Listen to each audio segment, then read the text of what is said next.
നമ്മളൊന്ന് ചിത്രം എന്ന ഈ പ്രോഗ്രാമിലേക്ക് എല്ലാവർക്കും സ്നേഹം നിറഞ്ഞ സ്വാഗതം.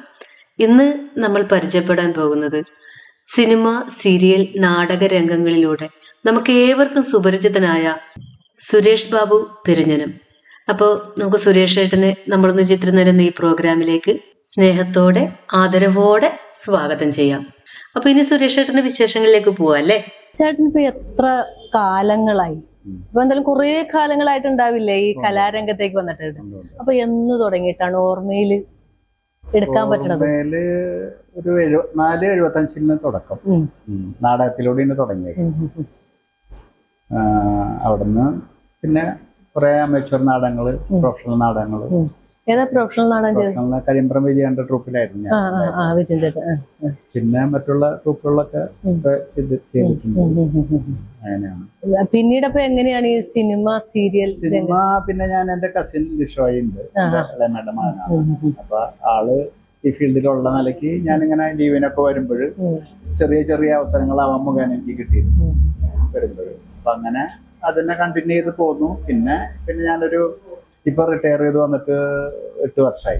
അപ്പൊ എന്തായിരുന്നു ജോലി? അപ്പൊ ഞാൻ ഇവിടെ ഒരു 38 വർഷം ദുബായിലാണ് വർക്ക് ചെയ്തത്. അവിടെ ഗവൺമെന്റ് സർവീസിലായിരുന്നു. അവിടെ ടെക്നീഷ്യനായിട്ട് വർക്ക് ചെയ്തു. അപ്പൊ അതോടൊപ്പം കലയും കൊണ്ടുപോയിരുന്നു. സീരിയല് ഒക്കെ ചെയ്തിരുന്നു. അവിടെ ജലത്തായൽക്കാർ എന്ന് പറഞ്ഞ സീരിയല്, നാടകങ്ങളൊക്കെ ചെയ്തിരുന്നു. പിന്നെ ജോലിയും കാര്യങ്ങളൊക്കെ ആയിട്ട് നമുക്ക് ഒത്തുപോകില്ല. ജോലി കളഞ്ഞ് വരെ ഇതിന് വേണ്ടിയിട്ട് ഗവൺമെന്റ് ജോലി വിട്ടു പോരാൻ വേണ്ടി ശ്രമം നടത്തിയിരുന്നു. കലയ്ക്ക് വേണ്ടിയിട്ട് ഇല്ല, നമ്മൾ സെറ്റ് ആയത് കൊണ്ട് മാത്രം. അതായത് പൊളിറ്റീഷ്യൻസ് അങ്ങനെ ചെയ്യില്ല. അങ്ങനെ പിന്നെ റിട്ടയർ ചെയ്ത് പോന്നു. അതിനുശേഷം പിന്നെ ഇപ്പൊ സീരിയലുകൾ തുടങ്ങി. കൂടുതലും സീരിയലാണ് ചെയ്തുകൊണ്ട്. ഇപ്പൊ ഏത് വർക്കാ ചെയ്തുകൊണ്ടിരിക്കുന്നത്? ഇപ്പൊ ഞാൻ ചെയ്തുകൊണ്ടിരിക്കുന്ന മഴവിൽ മനോരമയില് നാരായണി കഥ എഴുതുന്നു എന്നുള്ള സീരിയലാണ്. അത് ഈ മാസം ടെലികാസ്റ്റ് ആവും. പുതിയ സീരിയലാണ്. ഇതിനു മുൻപ് ചെയ്തതാണ്? ഇതിനു മുമ്പ് സീരിയലുകളുടെ ഒരുപാട് ചെയ്തിട്ടുണ്ട്. അതിൽ കൂടുതൽ ശ്രദ്ധിക്കപ്പെട്ട വേഷം ചെയ്തത് സ്വന്തം സുജാത, നന്ദനം, കൂടത്തായി. സ്വന്തം സുജാതയില് ഏതാ ക്യാരക്ടർ? ഒരു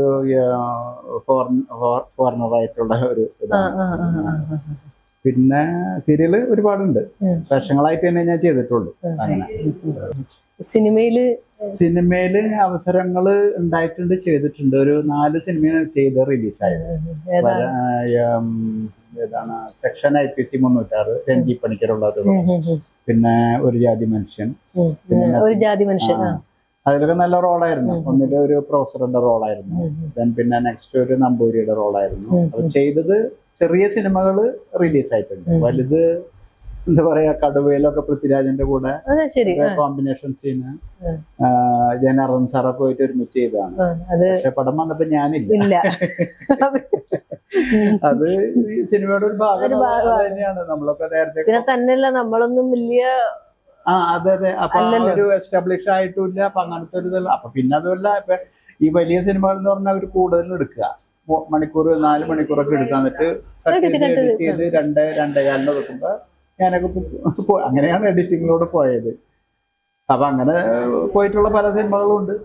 പിന്നെ എന്ന് കരുതി നമ്മള് പിന്നെ എനിക്ക് മുമ്പ് യാത്ര ചെയ്ത ഒരുപാട് പേര് പഴയ ആൾക്കാരൊക്കെ പറയുന്നുണ്ട്, ആ പോണേന്റെ കാലം, ആ പോണേന്റെ. അപ്പൊ ഇതൊക്കെ നമുക്ക് ഒരു അറിവുണ്ട് അങ്ങനത്തെ ഒരു ഇതിൽ. അതുകൊണ്ട് വിഷമങ്ങളില്ല. നമ്മൾ ചെയ്തു, അതിനുള്ള എഫർട്ട് എടുത്തു. എവിടെങ്കിലും ഇനി എന്റെ ഒരു നല്ല വാതിൽ തുറക്കുന്ന പ്രതീക്ഷ മുന്നോട്ട് പോവുകയാണ്. അപ്പൊ ചേട്ടൻ എങ്ങനെയാണ് ഈ കലാരംഗത്തേക്ക് വന്നത്? കലാരംഗത്തേക്ക് വന്നത് അത് പറയുന്നതിന് മുമ്പ് എനിക്കൊരു കാര്യം കൂടി പറയാനുണ്ട്. ഇപ്പോ മാം എന്നെ ഇന്റർവ്യൂ ഈ ചോദ്യങ്ങൾ ചോദിക്കുന്നുണ്ടല്ലോ, എന്നെ ഈ സീറ്റിലേക്ക് അല്ലെങ്കിൽ ഇതേപോലെയുള്ള വേദികളിലേക്ക് എനിക്ക് ഇരിക്കാനുള്ള ഒരു അവസരം ഉണ്ടാക്കി തന്ന എൻ്റെ ഗുരുക്കന്മാരുണ്ട്. അവരെ ഞാൻ ഇവിടെ സ്മരിക്കുകയാണ്. അവരെ പ്രണാമം. അത് ഒരുപാട് പേരുണ്ട്. പ്രത്യേകിച്ച് എനിക്ക് എടുത്തു പറയേണ്ടത് കരിമ്പ്രം വിജയൻ, അതേപോലെ തന്നെ CP ബാബു, അങ്ങനെ ഒരുപാട് പേര് നമ്മൾ വിട്ടുപോയവരുണ്ട്. അവരെ ഞാൻ ഈ സമയം ഞാൻ സ്മരിക്കുകയാണ്. തീർച്ചയായും വേണം. പിന്നെ ഇതിൽ വന്നത് എന്ന് വെച്ചാൽ 74-75 ഞാൻ തുടങ്ങിയിട്ടുള്ളത്. നാടകത്തിലൂടെയാണ് തുടങ്ങിയത്. എൻ്റെ കസിൻ ലിഷോയ് അവര് ഒരുമിച്ച് ഞങ്ങള് അമ്പല സ്റ്റേജ് ആദ്യം ചെയ്തത്. ഇവിടെ അടുത്തുള്ള ക്ഷേത്രങ്ങൾ അമേച്ചർ ട്രൂപ്പ്. അന്ന് ഞാൻ പെണ്ണായിട്ടാണ് അഭിനയിച്ചത്. സ്ത്രീ കഥാപാത്രമായിട്ട് അഭിനയിച്ചിരുന്നു.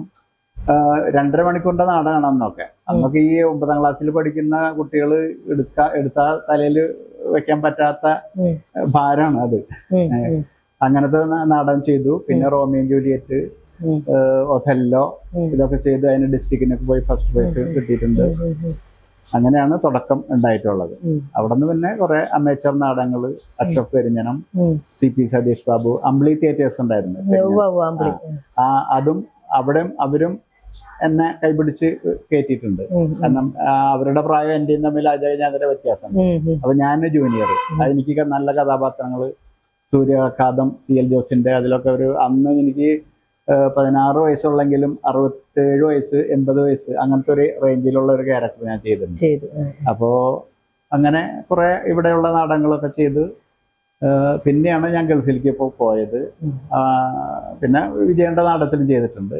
അവിടെ ചെന്നിട്ട് നാടകങ്ങളൊക്കെ ചെയ്തിരുന്നു. ഗൾഫിൽ ചെന്നിട്ട് ഗൾഫിൽ ചെന്നിട്ട് അവതരിപ്പിച്ചിരുന്നു. പിന്നീട് സീരിയലുകൾ ഗൾഫിൽ ചെന്നിട്ടുണ്ടായിരുന്നു. അങ്ങനെ ഈ മോഹം മനസ്സിൽ കിടന്ന് പിടക്കായിരുന്നു. അങ്ങനെയാണ് എന്തെങ്കിലും ഒന്നാവണം, വിടണം എന്നുള്ള ഒരു ഇതില്. പിന്നെ എന്താ പറയാ, സമയം എത്തി ഇവിടെ. അങ്ങനെ 8 വർഷമായി ഞാൻ ഇവിടെ വന്നിട്ട്. പിന്നെ ഇതിനു വേണ്ടി അശ്രാന്ത പരിശ്രമം അത് അങ്ങനെ ചെയ്തുകൊണ്ട് ഇന്ന് ഇതുവരെയും വരെ എത്തി നിൽക്കുകയാണ് ഞാൻ.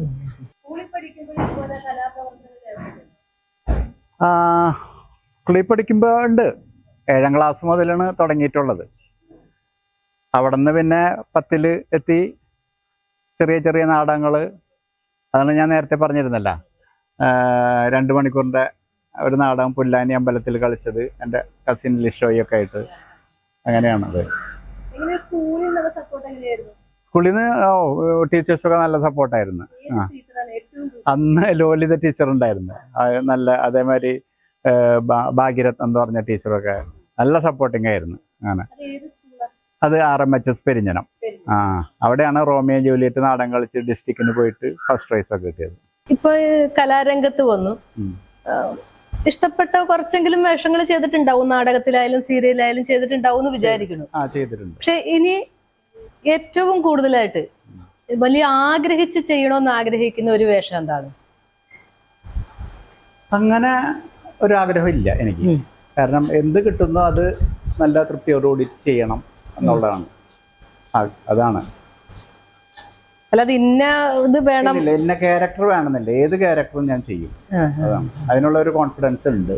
അപ്പൊ ആ രീതിയിൽ നമുക്ക് കിട്ടുന്ന കഥാപാത്രങ്ങൾ കറക്റ്റായിട്ട് ചെയ്യുന്നുണ്ട്. ഇപ്പൊ തന്നെ ഞാനിപ്പോ എൻ്റെ ഈ ഫിഗർ തന്നെ, അത് സത്യത്തില് എല്ലാവരും ചോദിക്കുന്നുണ്ട് ഇതെന്താ മാറ്റാത്തെന്ന്. ഞാൻ റെഡിന് മാറ്റാൻ. പക്ഷെ നമ്മൾ ഒരേ വർക്കിന് പോകുമ്പോഴും അവർക്ക് ഇഷ്ടമാണിത്. അപ്പൊ അതുകൊണ്ട് മാറ്റാതെ നിൽക്കുന്നു. ഇപ്പോഴത്തെ ഈ ഹെയർ സ്റ്റൈൽ വേറെ കാര്യം കൂടി ഉണ്ട്, വേറെ സിനിമയ്ക്ക് വേണ്ടിയിട്ട് വെക്കുകയാണ്. നേരത്തെ ഞാൻ ചോദിച്ചു, സിനിമയിൽ അഭിനയിക്കുമ്പോൾ എന്തെങ്കിലും ഇന്ന ക്യാരക്ടർ വേണം എന്നൊക്കെ ഉണ്ടോയെന്ന് ചോദിച്ചു. അപ്പൊ ഇല്ല, ഏത് ക്യാരക്ടർ ആയാലും ചെയ്യൂന്ന് പറഞ്ഞു. എങ്കിലും ഒരു നടൻ എന്ന നിലയിൽ നമുക്കൊരു ആഗ്രഹം ഉണ്ടാവല്ലോ, എനിക്ക് ഇന്ന രീതിയിൽ ഒരു കഥാപാത്രം ചെയ്യണം എന്ന്. അത് ശരിയാണ്. അങ്ങനത്തെ ചില റോളുകൾ കാണുമ്പോൾ എനിക്ക് കൂടുതലും സെന്റിമെന്റൽ സീൻസ് അതാണ് കൂടുതൽ ഇഷ്ടം. ചെയ്യാനായിട്ടുള്ള ഒരു കോൺഫിഡൻസ് ജനങ്ങളിലേക്ക് എത്തിക്കാനായിട്ടുള്ള. അപ്പൊ അത് ഈ അടുത്ത് ഞാൻ വയൽക്കിളി എന്ന് പറഞ്ഞ ചെയ്തിട്ടുണ്ട്.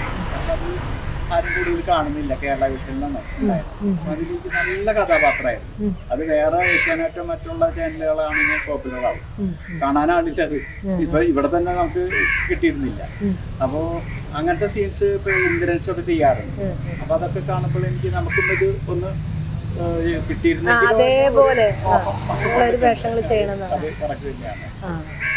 അപ്പൊ ഇനി കിട്ടുകയാണെങ്കിൽ അങ്ങനത്തെ ഒരു വേഷം ചെയ്യണമെന്ന് ആഗ്രഹമുണ്ടല്ലേ? അങ്ങനത്തെ വേഷം ചെയ്യണം, ശ്രദ്ധിക്കപ്പെടുന്ന രീതിയിലുള്ള. തീർച്ചയായിട്ടും അത് എനിക്ക് ആഗ്രഹമുണ്ട്, അങ്ങനത്തെ ഒരു വേഷം കിട്ടും. അപ്പൊ എനിക്കിപ്പോ ഏകദേശം പിന്നലെ ഒരു കോള് ഏഷ്യാനെറ്റിന് വന്നിട്ടുണ്ട്. എന്റെ ഫോട്ടോസൊക്കെ അയച്ചിട്ടുണ്ട്. ഇപ്പൊ എന്ന് പറഞ്ഞാല് ഏഷ്യാനെറ്റ് ഏതൊരു ചാനല് അപ്രൂവ് ചെയ്യണം, എന്നാലേ ക്യാരക്ടർ വേഷങ്ങൾ നല്ലത് കിട്ടുള്ളൂ. അപ്പൊ എന്റെ ഫോട്ടോസ് അയച്ചു കൊടുത്തപ്പോൾ അവർക്ക് ഇഷ്ടമായിട്ടുണ്ട്.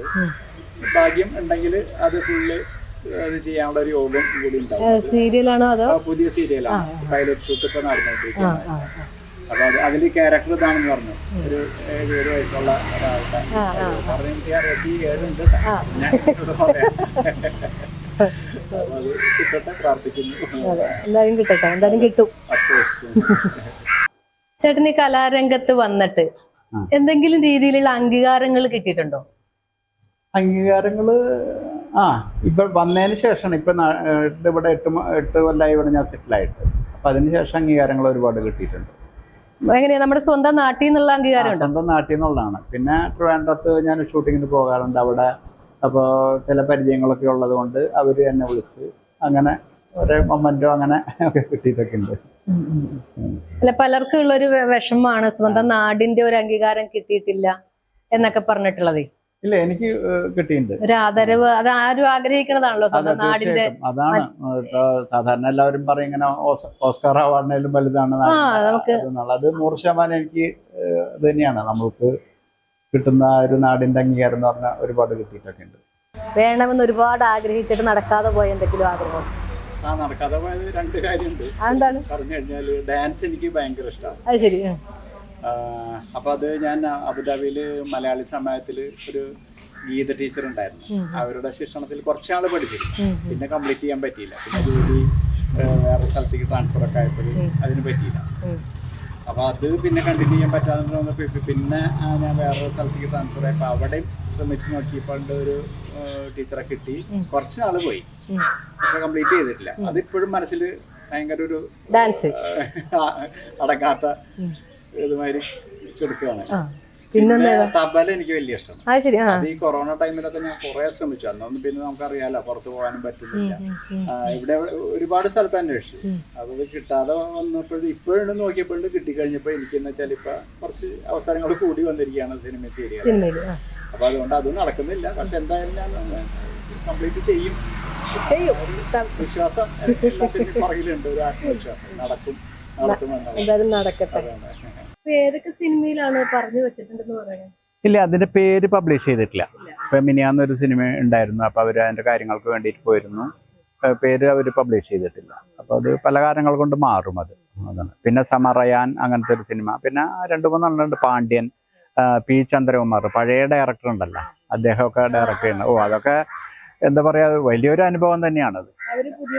അവര് അല്ല, അന്നൊക്കെ എൻ്റെ ചെറുപ്പകാലത്തിലൊക്കെ സത്യത്തില് അവരൊക്കെ സിനിമകൾ കണ്ട് എന്താ പറയാ, ട്രൗസറിട്ട് കിടക്കുന്ന കാലം എന്നൊക്കെ പറയില്ലേ, അതിന് നമ്മൾ ക്ലാപ്പ് ചെയ്തിരുന്നതാണ്. ആ ആളെ കൂടെ നമുക്കൊന്ന് അവരുടെ ഡയറക്ഷനിൽ ചെയ്യുന്നു എന്ന് പറയുമ്പോഴില്ലേ, വലിയൊരു ഭാഗ്യം തന്നെയാണ്.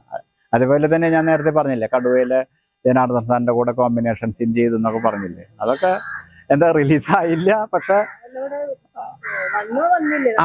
അല്ല, നമ്മൾ ചെയ്യാനുള്ള ചെയ്തു. അവരെ കൂടെ നമുക്ക് അതൊക്കെ എന്നെ സംബന്ധിച്ച് നമുക്ക് ഈ ഫീൽഡിനുള്ള അമിതമായിട്ടുള്ളത് കൊണ്ട് നമുക്കത് വലിയൊരു കാര്യം തന്നെയാണ്. ഈ സ്കൂളിൽ നിൽക്കുന്ന സമയത്തും, അതായത് പഠിച്ചുകൊണ്ടിരിക്കുന്ന സമയത്തും നാടകത്തിനോടായിരുന്നു ഏറ്റവും കൂടുതൽ താല്പര്യം? അന്ന് നാടകത്തിന് താല്പര്യം. കാരണം ചെറുപ്പത്തിലെ തൊട്ട് നാടകം തുടങ്ങിയല്ല. അപ്പൊ അതുകൊണ്ട് നാടകമായിരുന്നു. അന്നും പിന്നെ സീരിയലൊന്നും ഇല്ലല്ല. പിന്നെ നമ്മുടെ പ്രായം അത്രയും കൂടെ ആയിട്ടില്ല. ഇല്ലില്ല, അതൊന്നുമില്ല. ഇല്ലില്ല, വേറൊന്നുമില്ല. ഇത് മാത്രമേ ഉള്ളൂ, അഭിനയം മാത്രം. അതാണ്. വീട്ടിൽ നിന്ന് അച്ഛനൊക്കെ ഭയങ്കര എതിർപ്പായിരുന്നു. ഇങ്ങനെ അന്നത്തെ കാലഘട്ടത്തിലൊക്കെ നാടകത്തിന് പോകാന്നൊക്കെ പറഞ്ഞു കഴിഞ്ഞാല് വലിയൊരു വിഷയം തന്നെയാണല്ലോ. വീട്ടിൽ നിന്ന് ആരും സപ്പോർട്ട് ഉണ്ടായിരുന്നില്ല. ഇല്ല, പിന്നെ ഇതിലിരിക്കുന്ന വെച്ചാൽ എന്റെ കസിൻ എപ്പോഴും ഞാൻ എപ്പോഴും എടുത്ത് പറയുന്നത് ലിഷോയ് തന്നെയാണ്. അവനൊക്കെ ഇതിൽ കൂടുതൽ ആക്റ്റീവാണ്. അപ്പൊ ഞാനും അവനും ഞങ്ങള് ഒരേ ഏജാണ്. അപ്പൊ ഒരു തോണിയിൽ ഞങ്ങൾ ഒരുമിച്ച് പോകണമെന്ന് പറഞ്ഞ പോലെ തന്നെ പോയിക്കൊണ്ടിരുന്നത്. അതെ, തീർച്ചയായിട്ടും അതെ. പിന്നെ അതിലൂടെ ഈ കരിമ്പറമ്പ് വിജയന്റെ നാടകവും ഈ അമേച്ചർ ട്രൂപ്പും എല്ലാം കൂടി അവിയൽ പരുവത്തിലായി അങ്ങനെ പൊങ്ങിപ്പോയതാണ്. പിന്നീട് അവർക്ക് ഈ CL ജോസിന്റെ നാടകം സൂര്യാഘാതം ഇവിടെ അമ്പലപ്പറമ്പിൽ കുറെ, ഞാൻ പറഞ്ഞില്ല അന്നത്തെ ഒരു ഏജും അതിൻ്റെ അപ്പുറം 68-70 വയസ്സുള്ള ആളെ ഒരു ക്യാരക്ടറിന് ഞാൻ എടുത്തത്. കൗപീനെ അണിഞ്ഞിട്ടുള്ളൊരു ഇതായിരുന്നു. അപ്പൊ അതൊക്കെ ചെയ്തപ്പോ അവർക്ക് വലിയതായി. അപ്പൊ പിന്നെ എൻ്റെ ഇളയമ്മയൊക്കെ മരിച്ചുപോയി. അപ്പൊ ആ ഇളയമ്മ അയ്യോ എന്റെ ചേച്ചിയുടെ മോനെന്ന് ഭയങ്കര അഹങ്കാരത്തോടുകൂടി പറഞ്ഞിരുന്നു. അത് ഒരു വയസ്സൻ ക്യാരക്ടർ തന്നെ, പണ്ടുകളവൻ അന്നത്തെ ഒരു ഇതില്. ഇല്ലില്ല, സീരിയസ് ക്യാരക്ടർ തന്നെ. അപ്പൊ അങ്ങനത്തെ ഒരു ഇതിലൂടെ പിന്നെ എല്ലാവരും അറിഞ്ഞു. പിന്നെ അച്ഛൻ വേഷങ്ങൾ, പള്ളിയിലെ അച്ഛൻ വേഷം. അപ്പൊ മാഷ്മാരൊക്കെ തന്നെ മോൻ നന്നാവും. സത്യത്തിൽ ഇന്നിപ്പോ എനിക്ക് പറയുമ്പോ ഒരു ഭയങ്കര വിഷമമുണ്ട്. ചില രാമൻകുട്ടി മാഷ് കരുവത്തിയില്. അപ്പൊ ഞാൻ ഇപ്പൊ നന്നായി എന്നുള്ള ഇതുവരെ എത്തി നമുക്കറിയാം ഇപ്പോൾ സീരിയലിൽ സിനിമകളിലൊക്കെ പോകുമ്പോൾ എനിക്ക് മുമ്പ് പോയ കുറേ 15 വർഷം നിന്നിട്ട് പോലും ഒരു ഡയലോഗ് കിട്ടാണ്ടുള്ള ആൾക്കാരുണ്ട്. എന്നിട്ട് എന്നോട് 8 വർഷം ആയിട്ട് ഉള്ള ഒരു ചേട്ടൻ എങ്ങനെ കിട്ടിയെന്ന് ഞാൻ പറഞ്ഞു, ശ്രമിക്കണത് ആരും വീട്ടിൽ കൊണ്ടു തരില്ല.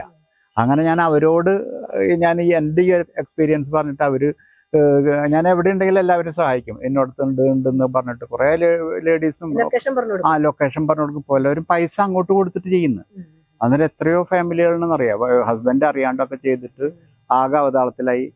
അപ്പം അങ്ങനെ ഞാൻ എങ്ങനെ എത്രയും ബുദ്ധിമുട്ടണോ 10 മടങ്ങ് അവർക്കും ഞാൻ ഹെൽപ്പ് ചെയ്യുന്നുണ്ട്. അത് താങ്ക് ഗോഡ്, അത്രയേ ഉള്ളൂ. എനിക്ക് അതിന്റെ അയ്യോ ഇതിൽ രക്ഷപ്പെടാന്ന് വെച്ചാൽ ഒരു തലവര തന്നെ. ഏതൊരു കാര്യമായാലും ഇതൊന്നല്ല, കല എന്നല്ല, ഏതൊരു കാര്യം ഒരു തലവിധി ഉണ്ടല്ല. അപ്പൊ ആ ഒരു ശ്രമമാണ് അതിൽ എല്ലാത്തിൻ്റെ ഒരു കാര്യം. അതാണ്, ആരും ഉണ്ടെന്ന് പറഞ്ഞിട്ട് കാര്യമൊന്നുമില്ല.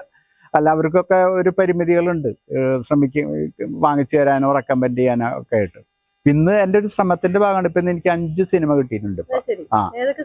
5 പുതിയതിന് ഇപ്പൊ മീൻസ് ഷൂട്ട് തുടങ്ങിയിട്ടില്ല, ഒക്കത്തിലും കമ്മിറ്റഡ് ആയിട്ടുണ്ട്. ഇപ്പൊ എനിക്ക് എന്താ വെച്ചാൽ ക്ലാഷ് ആവുന്ന കാര്യങ്ങൾ. അപ്പൊ അത് ഏതില് പോണ എന്താണ്, പിന്നെ ഇത് ചെയ്തു എന്നുള്ള ഒരു ഇതല്ല. അത് പുറത്തിറങ്ങുമ്പോ നമ്മളുണ്ടാവുമോ? കാരണം സിനിമ എന്നൊക്കെ പറഞ്ഞ വലിയൊരു ഇതാണല്ലോ.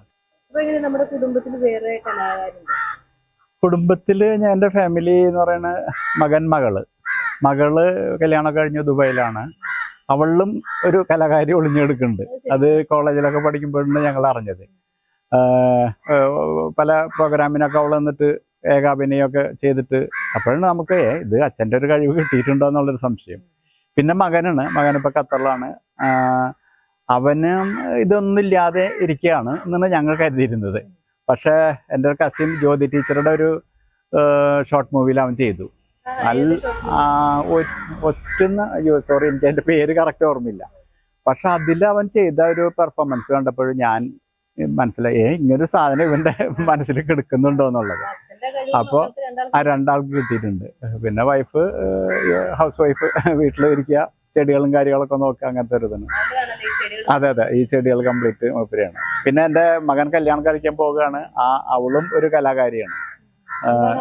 ആള് പാട്ട്, നാടകം, മ്യൂസിക്, മറ്റേ എല്ലാ കാര്യങ്ങളിലും ഭയങ്കര ആക്റ്റീവാണ്. നല്ല ഇതാണ് അത്. അപ്പൊ ഒരു കലാകുടുംബത്തിലേക്ക്. അതെ, ഇതാണ് ഞങ്ങളുടെ ബക്കാടി അല്ലേ? ഒന്ന് പരിചയപ്പെട്.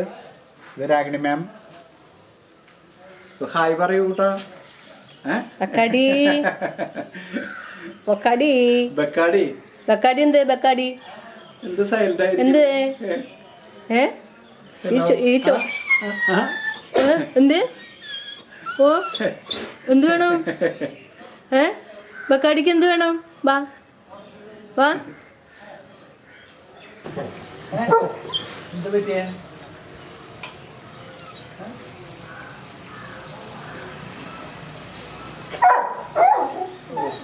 അവനെന്തൊക്കെയോ കാര്യങ്ങൾ പറയാം. ചേട്ടന് കലയല്ലാതെ മറ്റെന്തൊക്കെ ആക്ടിവിറ്റീസ് ഉണ്ട്? കലയല്ലാതെ മാർഷൽ ആർട്സ്, കരാട്ട പഠിച്ചിട്ടുണ്ട്. അത് ഞാനൊരു 9ാം ക്ലാസ് മുതൽ സ്റ്റാർട്ട് ചെയ്തതാണ്. അന്ന് പഠിക്കുമ്പോൾ എൻ്റെ കൂട്ടുകാരൻ അബ്ദുൾ റഷീദ് എന്ന് പറഞ്ഞ ആള്, ഇന്ന് അദ്ദേഹം അബുദാബിയിൽ ഇന്ത്യയിലെ ചീഫാണ്. അപ്പോൾ ആളുടെ കൂടെ പഠിച്ചു കംപ്ലീറ്റ്. Black belt തേർഡിലാണ്. പിന്നെ ഞാൻ ഗൾഫിൽ പോയിട്ട് കുറേ ക്ലാസ്സുകൾ ഉണ്ടായിരുന്നു എനിക്ക്. സ്കൂളുകളിലൊക്കെ പഠിപ്പിച്ചു. പിന്നെ അവിടെ മിനിസ്ട്രി ലെവലിൽ ഫാമിലി, കുട്ടികളെ എല്ലാവരും പഠിപ്പിച്ചു. പിന്നെ അതിൻ്റെ ഇടയിലാണ് പിന്നെ ഈ കലയും കൂടി കയറി വന്നപ്പോൾ ഞാൻ പിന്നെ എല്ലാം കൂടി കണ്ടിന്യൂ ചെയ്ത് പോകാൻ പറ്റുന്നില്ല. ഇവിടെ വന്നിട്ട് ഇപ്പോൾ എല്ലാവരും പറയുന്നുണ്ട് ക്ലാസ് കിട്ടൂടെ. പക്ഷെ അത് ഇനിയിപ്പോൾ നമുക്കത് ശരിയാവില്ല. എങ്കിലിപ്പോൾ ഞാൻ പ്രാക്ടീസ് ചെയ്യുന്നുണ്ട്. അപ്പൊ ഇന്നലെ ഇപ്പൊ ഞാനൊരു സിനിമയുടെ കാര്യത്തിന് വേണ്ടി കോട്ടയത്ത് പോയിരുന്നു. അതിലും നമുക്ക് ഈ കല ഉള്ളത് കൊണ്ട് എനിക്ക് അതിൽ ചാൻസ് കിട്ടിയിട്ടുണ്ട്. കല മീൻസ് മാർഷൽ ആർട്സ് ഉള്ളവർക്ക് മുൻഗണന എന്ന് പറഞ്ഞപ്പോൾ എനിക്ക് അതിൽ ത്രൂ ഔട്ട് ഒരു വേഷം കിട്ടിയിരിക്കുകയാണ്. അടുത്ത 15-ാം തീയതി തൊട്ടാണ് ഷൂട്ട്. പാലക്കാട്. സംവിധാനം ചെയ്യണത് അത് റിയാസ് എന്ന് പറഞ്ഞൊരു പുതിയ ആള്. അപ്പൊ അതിപ്പോ നമുക്ക് അന്ന് പഠിച്ച ഒരു ഇത് ഗുണം ചെയ്യുന്നു. അതൊരു വലിയൊരു സന്തോഷം തന്നെയാണ്. ഇനിയപ്പോ എന്താണ് നമുക്കൊരു സ്വപ്നം ഉണ്ടാവുമല്ലോ. നമ്മുടെ ഏറ്റവും വലിയ സ്വപ്നം എന്ന് പറഞ്ഞാൽ എന്താണ്? സ്വപ്നം ഇപ്പൊ ഈ ലക്ഷ്യം ഇത് തന്നെയുള്ളൂ. ചെറുപ്പം തൊട്ട് ഇതിലെന്തെങ്കിലുമൊക്കെ ആവണമെന്നും അങ്ങനെയുള്ള ഒരു ബേസ് ഉണ്ട് ഈ അഭിനയ കാര്യത്തില്. അപ്പൊ അതിനുവേണ്ടി ഒരുപാട് ശ്രമങ്ങൾ നടത്തിയിട്ടുണ്ട്. അപ്പൊ എന്തെങ്കിലും ഒന്ന് ആവണം, ഒരു അടയാളം, ഒരു സൈൻ ഇവിടെ ഇട്ട് പോകണം എന്നുള്ളൊരു വലിയൊരു ആഗ്രഹമുണ്ട്.